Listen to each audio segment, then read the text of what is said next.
This recording is to show you how to use the CINAHL database.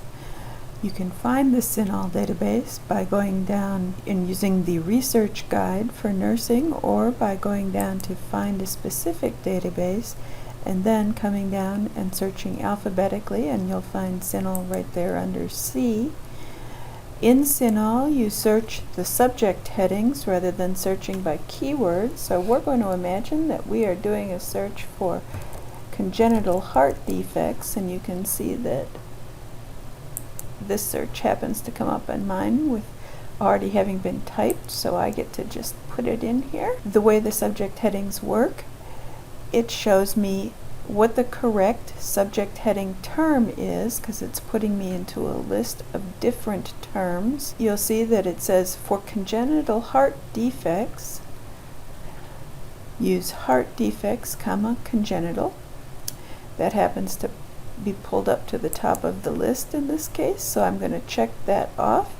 Then I'm going to go down here and also check the box in the pink bar that says congenital heart defects, search as keyword, and you'll see over here on the right that it shows me at all times exactly what my search is, so that I can always check and make sure I'm searching the things I mean to search. And now I'm going to look at the tree structure for my search. So I'm going to click on the term itself, and what this shows me is it shows me how my terms fit into the larger structure of headings in the database. And when I do this, I can see that heart defects congenital fits under cardiovascular abnormalities. That's the larger term, which itself fits under cardiovascular diseases. And then underneath heart defects congenital is a whole listing of several different potential congenital heart defects. And this helps you see if you're searching as specifically or as broadly as you need to, because in looking at this, you can decide if maybe you would rather search an individual defect. Maybe that's really what you're thinking of, and it helps you focus your search so that maybe what you need to be doing is searching Marfan syndrome. Or if you are in fact located in the right term, then what you want to do is what we're going to do, which is we're going to come over here and check explode. What I do when I check explode is it means that it is not only going to search for congenital heart defects, it will also bring back results for every single subheading underneath congenital heart defects, including the subheadings that are underneath those that have additional listings like coronary vessel anomalies. Then we will click search database, and you'll see that we get results that are close to 18,000, and we're going to run a new search because we're really interested in the quality of life. So we are going to do quality of life as a term, and you'll see when we do that that quality of life is in fact a correct subject heading, and we're going to check that. And you may have noticed the last time that when we checked a term, it opened up this long listing on the side. What these are possible subheadings that we might want to select. When you select a subheading, what that does is it narrows your search down. If you've got a very specific narrow topic to begin with, this can be a useful way to bring your results in hand earlier on. I am going to go down here and check the search quality of life as a keyword box.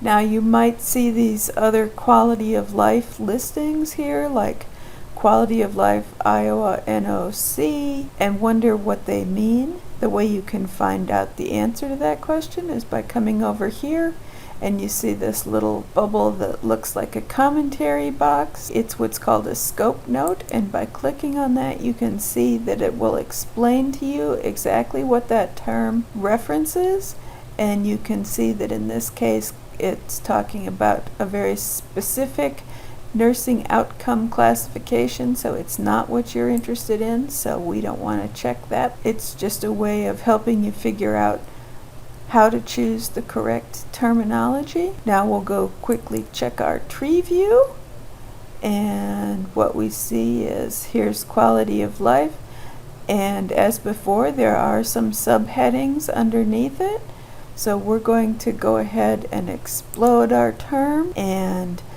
then we are ready to search our database. And now quality of life brings us back 119,625 results, and so we go to search history. Now here are the two searchers. We've run the one on heart defects and we've run the one on quality of life. Now we're going to put these together. So what we do is we go over here and we check this box by the heart defect search, and we check this box by the quality of life search. And now we're going to go up here where this button says search with and we're going to combine them. And the results of our new search have to include results that included both parts of the previous two searches. So it has to include the quality of life aspect, and it has to include the heart defects congenital aspect. And as you can see, that brings us down to a much more manageable 338 results, but that's still more than you really should be dealing with, because you've got some restrictions that you need to be thinking about. So we're going to go over here where it says limit to, and we're going to click the show more and put in a few specifics. So if we go here where it says limit your results, we're going to go into this box by published date. Almost all of your instructors are going to be asking you to make sure that you don't use sources that are more than 2 years old. So the first thing we want to do is in this box we're going to put 2015, because that makes sure that your sources are within the 2-year range that you're allowed. And we're going to go up here where it says full text, so that you can get results that are available to you in full text. That's really one that's an option depending on how close you are to the deadline that you need to get something, because you can also get things through interlibrary loan. Then you can go down here and click on search, and you come down. Now with our new results we have 42 choices. That's a much more manageable set of results for you to look through. All of these results should be in full text so that you can find them, and so we are going to just show you what you need to do at this point. So when you see one that says PDF full text, if you click on the title and you go into the information about it, you'll see that in most cases you will have an abstract so that you can read through the abstract and get a sense of what the article is about and whether it is something that is of interest to you. And if it is, then you find the full text by going over here to where it says PDF full text, and you can click on this link and it will open the article for you.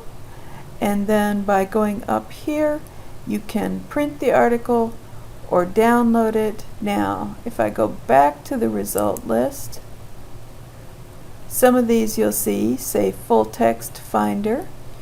If I go to the title of the article, again I can look at the information about the article up here, and I can if I decide it's something of interest to me, I can click on the link that says Full Text Finder, and what it does is it shows me a link to one of our other resources, and you can click on that link and it will take me to where the article is available.